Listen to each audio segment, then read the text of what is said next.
নমস্কার। Good afternoon students. কেমন আছো তোমরা? আশা করি তোমরা সবাই খুব ভালো আছো, সুস্থ আছো। তাই তো? একদমই তাই, আশা করছি তোমরা ভালোভাবে পড়াশোনাও করছো। তো চলো, আমি সঞ্জয় ঠাকুর। আজকে আমি তোমাদের বিজ্ঞান বিষয়ে ক্লাস নেব।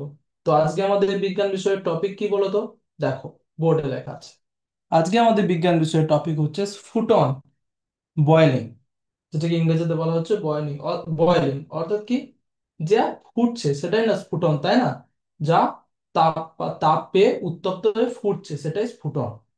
সেটার বিষয়ে আজকে আমরা ক্লাসে সব যা যা জানা দরকার তোমাদের, সেটা কিন্তু আমি তোমাদের খুব সহজে আজকে বোঝানোর চেষ্টা করব। তো তাও যদি তোমাদের মনে কোনো রকম প্রশ্ন আসে, আমি আমি তো বোঝাবো অবশ্যই। তার বাইরেও যদি তোমাদের এই টপিকে, স্ফুটন বা বয়েলিং যে টপিকে তোমাদের কোনো রকম মনে প্রশ্ন আসে, সেটা কিন্তু অবশ্যই তোমরা আমাকে জানাবে, যাতে আমি তোমাদের সেই প্রশ্নের উত্তর দিতে পারি বা ডাউট গুলো তোমাদের ক্লিয়ার করে দিতে পারি। ওকে। তো চলো, প্রথমে আমরা একজন মহান ব্যক্তির উক্তি পড়ে নিই। দেখো, এখানে তোমরা কি দেখতে পাবে? এখানে তোমরা একজন মহান ব্যক্তিকে দেখতে পাচ্ছ, এবং দেখো, তার নাম হচ্ছে ডক্টর এপিজে আব্দুল কালাম। আশা করছি তোমরা সবাই এনাকে চেনো, এনার উক্তিও পড়েছো এর আগে। তো দেখো, এখানে তিনি বলেছেন, একটি বই 100টি বন্ধুর সমান। একটি বই 100টি বন্ধুর সমান, কিন্তু একজন ভালো বন্ধু পুরো একটি লাইব্রেরির সমান। কত সুন্দর একটা উক্তি বলেছে! অর্থাৎ এখানে আমাদের যে ফ্রেন্ডশিপ, বন্ধুত্ব, বন্ধু, তো সেই ব্যাপারে বলা হয়েছে। তো এখানে তোমাদের সহজ ভাষায় আমি একটু ব্যাখ্যা করে বলি কেন এই উক্তিটি করা হয়েছে বা করেছেন। বলছে, বই আমাদের জ্ঞান ও শিক্ষা দেয়, যেভাবে বন্ধু আমাদের সাহায্য করে। কিন্তু একজন সত্যিকারের ভালো বন্ধু শুধু জ্ঞান নয়, জীবনের প্রতিটি ক্ষেত্রে আমাদের পাশে থাকে। তাই একজন ভালো বন্ধু অসংখ্য বইয়ের সমান মূল্যবান। Books give us knowledge and education, just like friends help us in life. But a true good friend not only gives knowledge, but also stand by us in every situation of life. And that is why a good friend is as valuable as an entire library. এরপর বলছে, একটা প্রশ্ন করা হয়েছে যে বই কেন 100টি বন্ধুর সমান। প্রথম লাইনে যেটা রয়েছে তার অর্থ কি? এক নম্বর হচ্ছে, বই আমাদের জ্ঞান দেয়। বই পড়ে আমরা নতুন তথ্য ও শিক্ষা পাই। We learn new information and lessons by reading books. দু নম্বর বলছে, ভালো অভ্যাস গড়ে তোলে। বই আমাদের সঠিকভাবে চিন্তা করতে শেখায়। বিল্ডস গুড হ্যাবিটস, তাই না? তারপরে বলছে 3 নম্বর, সময় কাটাতে সাহায্য করে। একা থাকলেও বই আমাদের একঘেয়েমি দূর করে। কিভাবে? একা একা বসে আছি, কোনো কাজ নেই, তাহলে কি করব? একটা বই পড়ি। তাহলে কি হবে? তাহলে আমাদের সময়টা কিন্তু কাটবে। আমরা এটা জানি। Helps pass time, even when we are alone. Books remove loneliness and boredom. 4 number হচ্ছে প্রেরণা দেয়। গল্প, জীবনী, কাহিনী আমাদের ভালো কাজের জন্য উৎসাহিত করে। তাই বলা হয় বই 100টি বন্ধুর মতো উপকারী। ইন্সপায়ার করে, তাই না? একদমই তাই। দ্বিতীয় যে লাইনটা আছে, কিন্তু একজন ভালো বন্ধু পুরো একটি লাইব্রেরির সমান, সেটা কেন বলা হয়েছে তার অর্থ এবারে আমরা বুঝবো। 1 নম্বর হচ্ছে সুখ দুঃখে পাশে থাকে, অর্থাৎ শুধু আনন্দ নয়, কষ্টের সময়ও সাহায্য করে। Stays with us in joy and sorrow. 2 নম্বর হচ্ছে সঠিক পথ দেখায়, ভুল পথে গেলে সতর্ক করে, তাই না? Shows the right path. 3 নম্বর বলছে ভালোবাসা ও সমর্থন দেয়, কেবল জ্ঞান নয়, আন্তরিকতা ও সহানুভূতি দেয়। Gives love and support. একজন ভালো বন্ধু এগুলো করে। 4 নম্বর হচ্ছে বিশ্বাসযোগ্য। একজন ভালো বন্ধুকে নিজের কথা বলা যায়, কারণ সে গোপনীয়তা রক্ষা করে। ঠিক আছে? ট্রাস্ট ওর্থি, বিশ্বাস বিশ্বাসযোগ্য। তাই একজন ভালো বন্ধুর কাছে অনেক বইয়ের জ্ঞানের থেকেও বেশি কিছু পাওয়া যায়। Therefore, a good friend is more valuable than the knowledge of many books. উপসংহারে আমরা কি জানবো? যে বই আমাদের জীবনকে সমৃদ্ধ করে, এটা ঠিকই, কিন্তু একজন সত্যিকারের ভালো বন্ধু শুধু জ্ঞান নয়, ভালোবাসা, সহানুভূতি, দিক নির্দেশনা ও সাহস দেয়। তাই একজন ভালো বন্ধু থাকাটা মানে যেন আমাদের কাছে একটি পুরো লাইব্রেরি থাকা। Okay, books enrich our life with knowledge, but a true good friend gives us not only knowledge but also love, care, guidance, and courage. Therefore, having a one good friend is like having a whole library.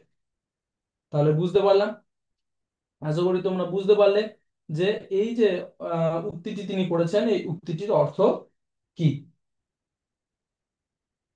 এরপর আস্তে আস্তে আমরা আমাদের main টপিকে চলে আসব। আমাদের main topic কি? মেন টপিক হচ্ছে স্ফুটন বা বয়েলিং। তার জন্য একটা জাস্ট একটা পেজের একটা প্রেজেন্টেশন দেখে নেবো যে বয়েলিং জিনিসটা কি। তোমরা এখানে দেখতে পাচ্ছ, কি দেখতে পাচ্ছ? যে একটা এখানে লেখা রয়েছে বয়েলিং পাশে, এবং এখানে কি, এখানে কিন্তু একটা কড়াইয়ে জল ফুটতে দেওয়া হয়েছে বা কিছু একটা গরম করতে দেওয়া হয়েছে, যার জন্য কিন্তু ভাপ উঠছে। আর ভাপটা কি, সেটা হচ্ছে বাষ্প, যেটাকে বলা হয় বাষ্প, বাষ্পীভূত হচ্ছে, বাষ্পীভবন, যেটা আগের দিন শিখেছিলাম, বাষ্পীভবন, ইভাপোরেশন। আর আজকে তাহলে শিখবো স্ফুটন। স্ফুটন আর বাষ্পীভবন কিন্তু এক জিনিস নয়, সেটা আমরা একটু বাদেই পার্থক্য বা তুলনা করে দেখে নেবো কেন আলাদা জিনিস। তার আগে বুঝবে যে স্ফুটন আলাদা জিনিস। ঠিক আছে, সে স্ফুটনটা কি আমি একটু তোমাদের বলি। স্ফুটনের সংজ্ঞাতে কি বলবে নোট করতে পারো, যে নির্দিষ্ট তাপমাত্রায় তরলের সম্পূর্ণ ভেতর থেকে বুদবুদ, তরলের সম্পূর্ণ ভেতর থেকে, একদম নিচে থেকে, উপরের থেকে নয় কিন্তু, ভেতর থেকে বুদবুদ আকারে বাষ্প বের হতে শুরু করে এবং তরল দ্রুত বাষ্পে রূপান্তরিত হয়, তাকে স্ফুটন বলে। The specific temperature at which bubbles of vapor start forming inside the liquid and the liquid rapidly changes into vapor is called boiling. তাহলে বুঝতে পারলাম যে স্ফুটন কি। আরেকবার বলে দিই, যে নির্দিষ্ট তাপমাত্রায় তরলের সম্পূর্ণ ভেতর থেকে বুদবুদ আকারে বাষ্প বের হতে শুরু করে এবং তরল দ্রুত বাষ্পে রূপান্তরিত হয়, তাকে স্ফুটন বলে। আশা করি তোমরা বুঝতে পারলে যে স্ফুটন জিনিসটা কি। তাহলে স্ফুটনের জন্যই কিন্তু, বয়েলিং এর জন্যই কিন্তু বাষ্পীভবন ঘটছে, অর্থাৎ জলটা ফুটছে, একদম ভেতর থেকে ফুটছে এবং বুদবুদ বুদবুদ করে বাষ্প বেরোচ্ছে, তার জন্যই কিন্তু বাষ্পীভবন ঘটে। তাহলে স্ফুটনের জন্য কিন্তু বাষ্পীভবন ঘটছে, বুঝতে পারলাম? একদমই তাই। এরপরে আমরা একটা ছোট্ট সিমুলেশন দেখে নিই। ঠিক আছে, আমরা একটা ছোট্ট সিমুলেশন দেখে নিই, তাতে বুঝতে পারবো যে কিভাবে জল, জলের স্ফুটন হচ্ছে। আমরা জলেরটা দেখবো। ঠিক আছে, আশা করছি তোমরা এখানে দেখতে পাচ্ছ আমার স্ক্রিনটা। তো এখানে এই স্ক্রিনে তোমরা কি দেখতে পাচ্ছ? এই যে এখানে নড়াচড়া করছে যে অণুগুলো ছোট ছোট, এগুলো হচ্ছে সব জলের অণু, অর্থাৎ জলের কণা, ছোট ছোট কণা, যেটাকে লিকুইডের আকারে রাখা হয়েছে একটা, এই একটা পাত্রের ভিতরে। আর এখানে কি লাগানো আছে? এখানে লাগানো আছে একটা থার্মোমিটার, এখানে একটা থার্মোমিটার লাগানো আছে।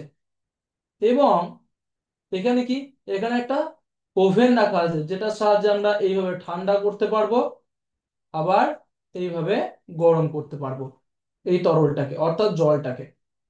বুঝতে পারলাম? তো এবার তোমাদের দেখায় এই স্ফুটন কিভাবে হয়। স্ফুটন মানে বলছে, অর্থাৎ স্ফুটনাঙ্ক। এবার জানবো স্ফুটন জানলাম, এবার জানবো যে স্ফুটনাঙ্ক অর্থাৎ বয়লিং পয়েন্ট জিনিসটা কি। কোন নির্দিষ্ট তরল যে নির্দিষ্ট তাপমাত্রায় স্ফুটন শুরু করে, অর্থাৎ একটা নির্দিষ্ট তাপমাত্রায় কিন্তু ফুটতে শুরু করে একটা তরল, সেই নির্দিষ্ট যে তাপমাত্রা, ধরো জল ফুটতে শুরু করে 100 ডিগ্রি সেলসিয়াসে, মনে রাখবে, এবং দুধ ফুটতে শুরু করে 100 থেকে 102 ডিগ্রি সেলসিয়াসে। জল ফুটতে শুরু করে 100 ডিগ্রি সেলসিয়াস এবং দুধ ফুটতে শুরু করে 100 থেকে 102 ডিগ্রি সেলসিয়াসের মধ্যে। তো এই যে 100 102 বলছি, এগুলো হচ্ছে বয়লিং পয়েন্টস, ফুটনাঙ্ক। ঠিক আছে, তো এটাই বলছে কোন নির্দিষ্ট তরল যে নির্দিষ্ট তাপমাত্রায় স্ফুটন শুরু করে, তাকে ওই তরলের স্ফুটনাঙ্ক বলে। তো একটু দেখে নিই এই স্ফুটনাঙ্কটা কেমন ভাবে, সত্যি কিভাবে স্ফুটন হচ্ছে। তো দেখো এখানে অনেক কটা কিন্তু কি আছে, এগুলো কিসের কণা বলেছি? এটা হচ্ছে জলের কণা। তাহলে জল কত ডিগ্রিতে ফোটে? 100 ডিগ্রি সেলসিয়াস। দেখো এখানে সেলসিয়াস করে রেখেছি, কত ডিগ্রি এখন 8 ডিগ্রি সেলসিয়াস আছে, থার্মোমিটারটাতে দেখাচ্ছে। এরপর তোমরা এই সিমুলেশনে দেখতে পাবে যে যখনই আমি এর একে তাপ দিয়ে, এই জলটাকে তাপ দিয়ে কি করব না 100 ডিগ্রি তাপমাত্রা করে দেবো, তখনই কিন্তু এই কণাগুলো ওপর দিকে উঠে বাষ্পীভূত হবে। চলো দেখায়। দেখো টেম্পারেচার বাড়ছে আস্তে আস্তে, 100 হবে, আমি ছেড়ে দেবো। ব্যাস দেখো 102-এ ছেড়ে দিয়েছি। এবার দেখো কণাগুলো ওপরের দিকে উঠে যাচ্ছে, আরো ছোটাছুটি বেশি করছে এবং ওপরের দিকে ধাক্কা খেয়ে আবার নিচে আসছে, কারণ ওপরে কি দেওয়া আছে, ঢাকনা দেওয়া আছে। ঠিক আছে, তো ঢাকনা দেওয়া আছে বলেই কিন্তু, নাহলে কিন্তু ওপর দিকে উঠে যেত। ঠিক আছে, ঢাকনাটা দিয়ে রেখেছি বলেই কিন্তু আবার ধাক্কা খেয়ে নিচের দিকে ফিরে আসছে। আর ঢাকনা না থাকলে উপর দিকে উঠে যেত, বাষ্পীভূত হয়ে যেত। ঠিক আছে, তাহলে বুঝতে পারলে 100 ডিগ্রি তাপমাত্রাতেই কিন্তু এই কণাগুলো কি হচ্ছে, বাষ্পীভূত হচ্ছে। তার মানে কি স্ফুটন হয়েছে। স্ফুটন হয়েছে বলেই কিন্তু বাষ্পীভূত হতে পারছে। আগে বললাম যে বাষ্পীভূত বা বাষ্পীভবন হবার জন্য স্ফুটন দরকার, প্রথমেই বলে দিয়েছি। তো বুঝে নিয়েছো সেটা। তাহলে এবার দেখতে পাচ্ছ যে বাষ্পীভবন ঘটছে, কণাগুলো উপর দিকে বেরোনোর চেষ্টা করছে ধোঁয়া হয়ে, তাই না? তাহলে কি বাষ্পীভবন ঘটছে, আর বাষ্পীভবন ঘটেছে তার মানে কি স্ফুটন ঘটছে, অর্থাৎ ফুটছে জলটা। এখন 102 ডিগ্রি সেলসিয়াস হয়ে গেছে। তাহলে এই ডিগ্রি সেলসিয়াসে কি হয়, জল ফুটতে শুরু করে বা বাষ্পে পরিণত হতে শুরু করে। তাহলে বুঝতে পারছো? তাহলে আশা করি এখানে বুঝতে পারলে যে কিভাবে স্ফুটনটা হয়, তাই না? তো এবার তোমাদের বলবো যে তাহলে এখানে বুঝতে পারলে যে জল, মেন পয়েন্ট যেটা এখানে বুঝতে হবে, জল 100 ডিগ্রি সেলসিয়াসে ফুটতে শুরু করে এবং দুধ 102 ডিগ্রি সেলসিয়াসের মধ্যে ফুটতে শুরু করে। এখানে এইটা জানতে হবে। ওকে, তো বয়লিং পয়েন্টের যে একটা ডেফিনেশন যেটা একটু বলে দিই। The fixed temperature at which a liquid start boiling is called the boiling point of that liquid. Boiling point of water 100 degree Celsius, and boiling point of milk 100 degree Celsius to 100 degree 2 degree Celsius, 102 degree Celsius. ওকে, এরপর আনবো আমরা স্ফুটনের বৈশিষ্ট্য, সেটা একটু বোর্ডে লিখবো। স্ফুটনের বৈশিষ্ট্যগুলো কি কি? দেখো, 1 নম্বর স্ফুটনের বৈশিষ্ট্য হচ্ছে স্ফুটনের সময় তরলের ভেতরে বুদবুদ তৈরি হয়। বাষ্পীভবন, বাষ্পীভবন যেটা শিখেছিলাম ইভাপোরেশন, ওখানে কিন্তু তরলের পৃষ্ঠে অর্থাৎ তরলের উপর পৃষ্ঠে হয়। আর এখানে কিন্তু স্ফুটনের সময় তরলের ভেতরে বুদবুদ তৈরি হয়। During boiling bubbles are form inside the liquid. স্ফুটনের সময় তরলের ভিতরে, তরলের ভেতরে কি হয়, বুদবুদ। লিখলাম না, এটা আমি আর লিখলাম না। ঠিক আছে, তরলের ভেতরে বুদবুদ সৃষ্টি হয়। ঠিক আছে, এটা 1 নম্বর পয়েন্ট।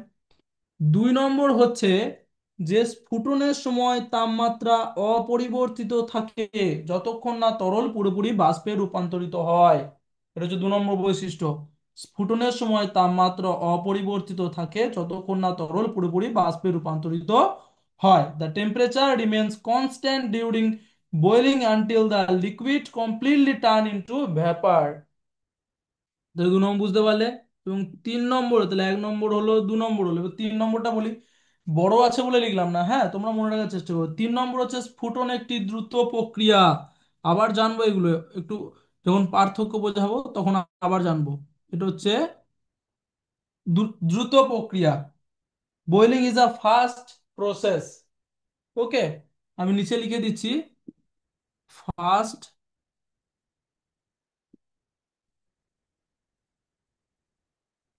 ফাস্ট প্রসেস, সরি একটা সি হবে, ফাস্ট প্রসেস দ্রুত প্রক্রিয়া, প্রক্রিয়া, এখানে কা করে দিয়েছিলাম, প্রক্রিয়া ফাস্ট প্রসেস। স্ফুটন হচ্ছে দ্রুত প্রক্রিয়া। এবং 4 নম্বর হচ্ছে স্ফুটন নির্দিষ্ট তাপমাত্রায় ঘটে। বাষ্পীভবনের ক্ষেত্রে জেনেছিলাম নির্দিষ্ট কোনো তাপমাত্রা নেই, যে কোনো তাপমাত্রাতে ফুটতে পারে, কিন্তু স্ফুটন নির্দিষ্ট তাপমাত্রায় ঘটে। ইট অকার এট এ ফিক্সড টেম্পারেচার। বুঝতে পারলাম? তাহলে নির্দিষ্ট তাপমাত্রা, নির্দিষ্ট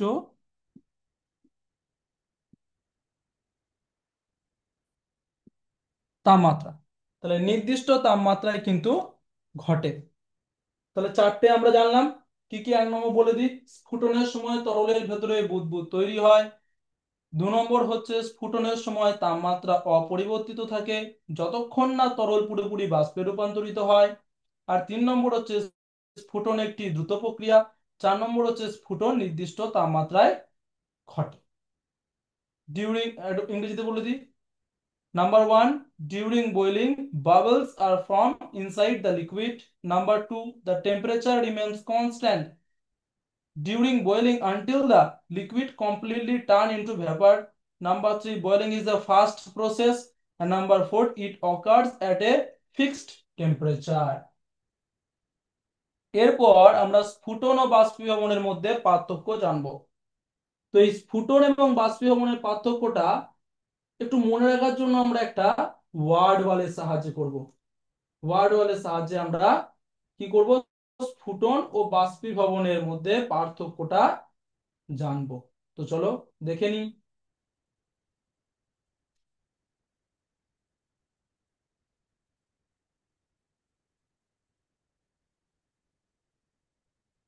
আশা করি তোমরা আমার স্ক্রিনটা দেখতে পাচ্ছ, তাই না? দেখো, এখানে লেখা রয়েছে difference between boiling and evaporation. আগের দিন বাষ্পীভবন শিখিয়েছিলাম, আজকে হচ্ছে স্ফুটন। তো এই স্ফুটন এবং বাষ্পীভবনের মধ্যে পার্থক্য কি? দুটো সেম জিনিস নয়, প্রথমেই বললাম, সেটা একটু জেনে নেব কেমন, অর্থাৎ কি কি পার্থক্য পরপর আমরা জেনে নিই।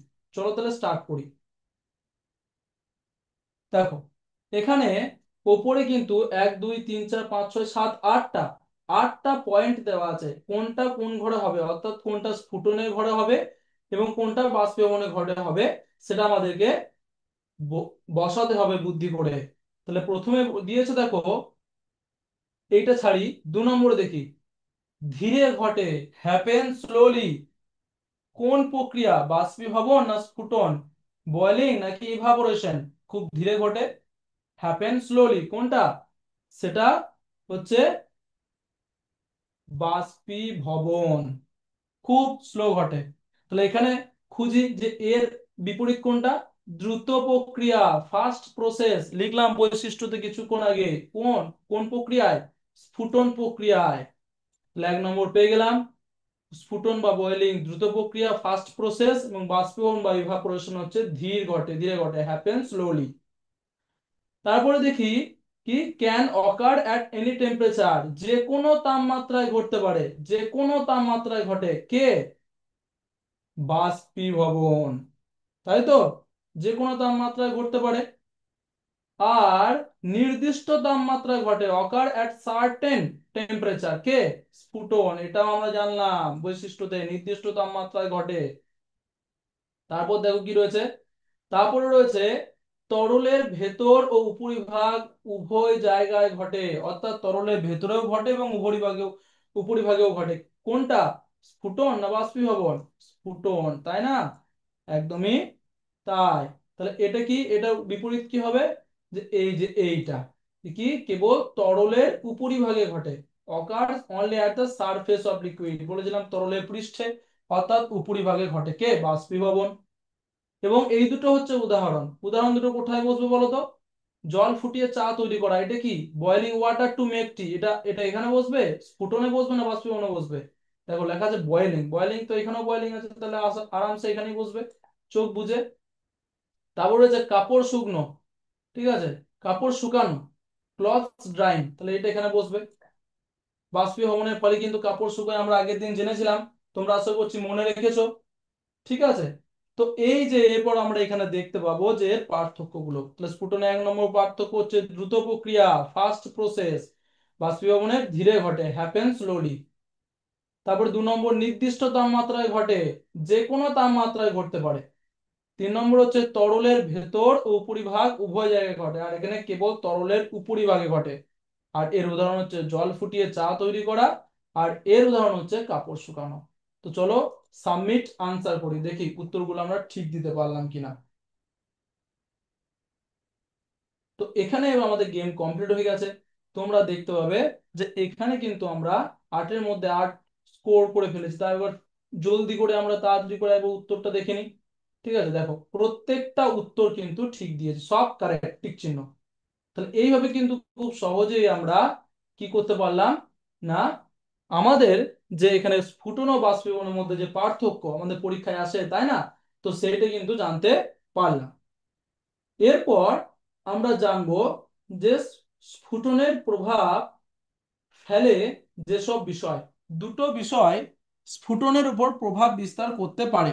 কি কি দেখায় তোমাদের, বোর্ডে দেখাচ্ছি দেখো।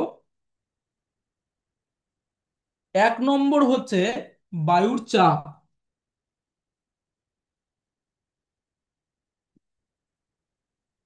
বায়ু চাপ, যেটাকে বলছে এয়ার প্রেসার।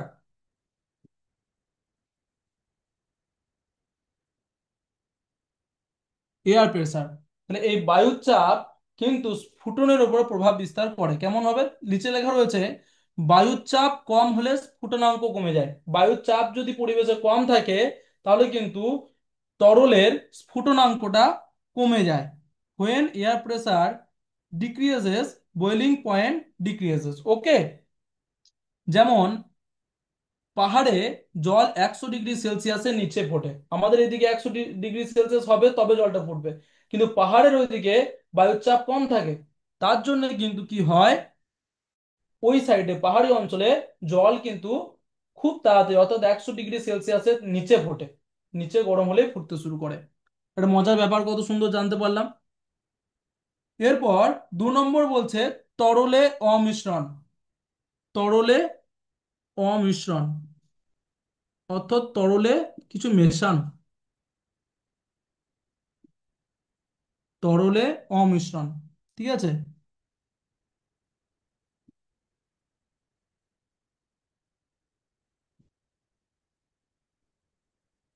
তাহলে তরলে অমিশ্রণ কি, না লবণ বা চিনি যোগ করলে স্ফুটনাঙ্ক বেড়ে যায়।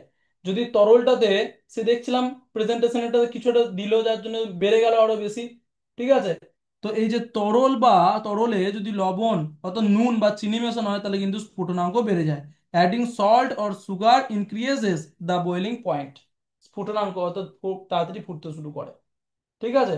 তাহলে এই যে বুঝতে পারলাম যে বায়ুর চাপ, সরি, স্ফুটন দুটো জিনিসের উপর নির্ভর করে, একটা হচ্ছে বায়ুর চাপ আর একটা হচ্ছে তরলের অমিশ্রণ অর্থাৎ তরলের সাথে কিছু মেশানো।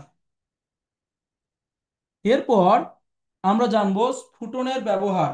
এটাও বলে দিই তোমাদের, মুখে মুখে বলে দিচ্ছি যে স্ফুটনের ব্যবহার আমরা কোথায় করি। স্ফুটনের ব্যবহার আমরা করে থাকি, যেমন ধরো রান্না করার জন্য জল ফোটানো, সেখানেও কিন্তু স্ফুটনের ব্যবহার হয়। স্ফুটন না থাকলে কি হতো, রান্না বান্না কিছু করতে পারতাম না, তাই না? তাই বলছে বয়লিং ওয়াটার ফর কুকিং, রান্না করার জন্য জল গরম করাতে স্ফুটনের ব্যবহার হয়। তারপর বলছে 2 নম্বর জল বিশুদ্ধ করার জন্য সেদ্ধ করা।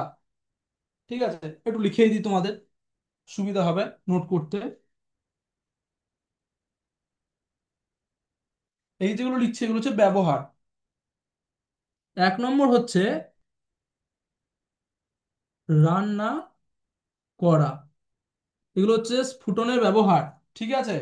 স্ফুটন কোথায় কোথায় ব্যবহার করা হয়, তাহলে রান্না করার জন্য জল ফোটানো, বয়লিং ওয়াটার ফর কুকিং, বুঝতে পেরেছো। 2 নম্বর হচ্ছে জল বিশুদ্ধ করার জন্য সেদ্ধ করা অর্থাৎ জল গরম করা। অনেক সময় হয় না, জল গরম, জল গরম করা বলি দাঁড়াও। অনেক সময় কি হয় যে অনেক জল একটু নোংরা হয়ে গেলে সেটাকে আমরা বলি না জল গরম করে খাওয়া দরকার। অনেকক্ষণ যদি জলটা পড়ে থাকে কিন্তু ওই জলটা আমাদেরকে খেতেই হবে, তাহলে কি জলটাকে গরম করে খায়। তাহলে ওর ভেতরে যে সব নোংরা গুলো পড়েছিল, ঠিক আছে, বা পোকামাকড় পড়ে থাকলে সেগুলো কি হয়, জল গরম করলে কিন্তু অনেকটা বিশুদ্ধ হয়ে যায়। তাই বলছে জলকে বিশুদ্ধ করার জন্য সেদ্ধ করা, মানে সেদ্ধ করা বলতে এখানে কি বোঝাচ্ছে, ফোটানো, গরম করা। Boiling water to make it safe for drinking, যেটাকে বলা হয় পিউরিফিকেশন, ওকে। 3 নম্বর বলছে দুধ জীবাণুমুক্ত করতে ফোটানো, দুধকেও জীবাণুমুক্তে, সরি, মুক্ত করার জন্য কি হয়, ফোটানো হয়। তাহলে দুধ গরম করা, মানে অ্যাকচুয়ালি সবই কিসের সাথে যুক্ত, রান্না করার জন্য যুক্ত, সবকিছু গরম করার জন্য, হিট, তাপ তাপ দেওয়ার জন্য, ঠিক আছে, গরম করার সাথে যুক্ত। দুধ জীবাণুমুক্ত করতে ফোটানো, দুধের ভেতরে অনেক জীবাণু থাকে, কাঁচা দুধ আমরা খেতে পারি না, পেট খারাপ হয়ে যায়। তো তার জন্য দুধ গরম করা হয়, ঠিক আছে। তো সেখানেও কিন্তু স্ফুটনের ব্যবহার হয়। Boiling milk to kill germs. Okay. 4 number বলছে কি, 4 নম্বরটা উপরে এখানে লিখে বেশ নিচে লিখি। 4 নম্বর হচ্ছে শিল্পে বিভিন্ন রাসায়নিক পৃথকীকরণে ব্যবহার। শিল্পে, বিভিন্ন রকম শিল্প ইন্ডাস্ট্রি, সেখানে কিন্তু বিভিন্ন রকম রাসায়নিক পৃথকীকরণ না, অর্থাৎ কি কোনো কিছু থেকে কোনো কিছুকে আলাদা করার জন্য কিন্তু স্ফুটনের ব্যবহার করা হয়। আরো বড় হলে ডিটেলসে জানবে, ঠিক আছে। তো পৃথকীকরণ, সহজ ভাষায় লিখে রাখছি, পৃথকীকরণ, ঠিক আছে। পৃথকীকরণের কাজেও কিন্তু ব্যবহার করা হয়। Used in industries for separating chemicals. বিভিন্ন রকম রাসায়নিক পদার্থকে সেপারেট করার কাজেও কিন্তু কি ব্যবহার করা হয়, না এই স্ফুটনকে ইউজ বা স্ফুটনে ব্যবহার হয়। তো আশা করি তোমরা বুঝতে পারলে খুব সহজে যে আজকে আমাদের যে টপিকটা, ঠিক আছে। আপাতত কি কি বুঝতে পারলে একটু রিভাইজ করে নি। প্রথমে হচ্ছে স্ফুটন কি, তারপরে স্ফুটনাঙ্ক কি, জল কত ডিগ্রিতে ফোটে, দুধ কত ডিগ্রিতে ফোটে, এগুলো সব জানতে পারলে। তারপরে স্ফুটনের ব্যবহার, ঠিক আছে। তারপরে স্ফুটন কিসের উপর নির্ভর করে, স্ফুটন এবং বাষ্পীভবনের মধ্যে পার্থক্য, ঠিক আছে। এত কিছু তোমরা জানতে পারলে, ঠিক আছে। এগুলো স্ফুটনের কাজ, অর্থাৎ স্ফুটন স্ফুটন কোথায় কোথায় ব্যবহার করা হয় সব জানতে পারলে। এরপর আমি কি করব, একটা ছোট্ট আর একটা ওয়ার্ড বল করে নেব, ঠিক আছে। ছোট্ট একটা ওয়ার্ড বল করে নেব।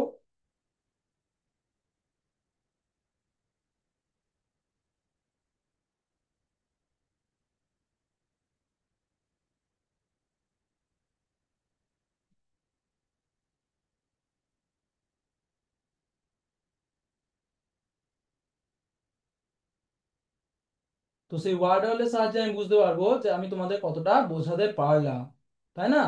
আমিও বুঝে যাব।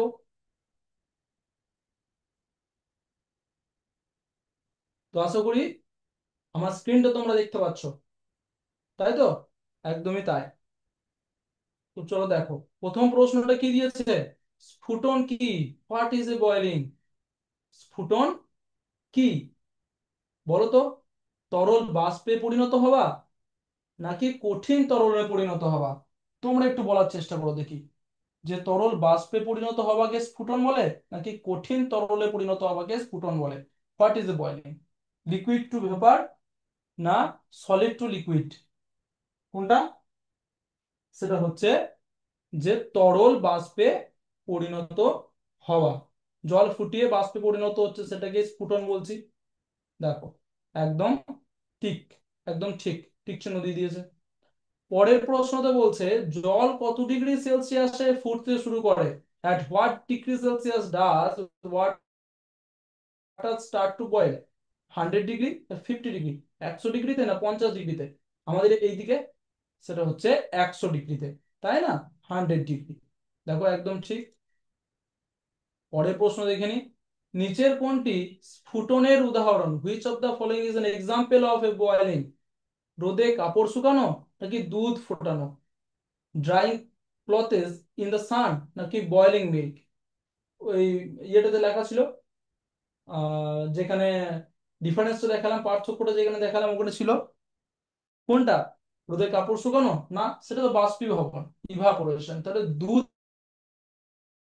ফোটানো, বয়েলিং মিল্ক, এটা হচ্ছে কি স্ফুটনের উদাহরণ। একদমই তাই। পরের প্রশ্ন দেখে নিই, জল ফুটলে ভিতরে কি তৈরি হয়, what is form inside water when it বয়েলস। ধোঁয়া, স্মোক, নাকি বুদবুদ, বাবলস? কি তৈরি হয়, ধোঁয়া তৈরি হয় ভেতর থেকে? না, ধোঁয়াটা তো বাইরে দেখতে পায়, ভিতর থেকে বাবলস, বুদবুদ করে বেরিয়ে আসে। তোমাদের বললাম প্রথমে, ভেতর থেকে বুদবুদ করে বেরিয়ে আসে, সেটাই হচ্ছে কি, না সেটাই হচ্ছে স্ফুটন। তো বাবলস, দেখো একদমই ঠিক। পরের প্রশ্ন, নিচের কোনটি স্ফুটনের সাথে সম্পর্কিত নয়, which of the following is not related to boiling. তাপমাত্রা না বিদ্যুৎ প্রবাহ, টেম্পারেচার না ইলেকট্রিক কারেন্ট, কোনটা স্ফুটনের সাথে সম্পর্কিত নয়, রিলেটেড নয়? কোনটা বলো তো? তাপমাত্রা না বিদ্যুৎ প্রবাহ? যদি তাপমাত্রা না থাকে, তাপ যদি না দিই, তাহলে কি স্ফুটন ঘটবে? ঘটবে? ঘটবে না। কিন্তু বিদ্যুৎ প্রবাহ, সে তো কারেন্ট, তাকে না দিলেও কিন্তু স্ফুটন ঘটবে, তার সাথে কিন্তু স্ফুটনের কোনো সম্পর্ক নেই। তাই এটা হচ্ছে তাপমাত্রা বা টেম্পারেচার। ও সরি, এখানে কোনো নেই বলেছে, তাই না? এক মিনিট, আমি এটা দেখিয়ে দিই, একটু ভুল আমি মুখে বললাম কিন্তু ভুল করে তোমার দিয়ে দিচ্ছি। ঠিক আছে, বারবার এই প্রবলেমটা আমার হয়।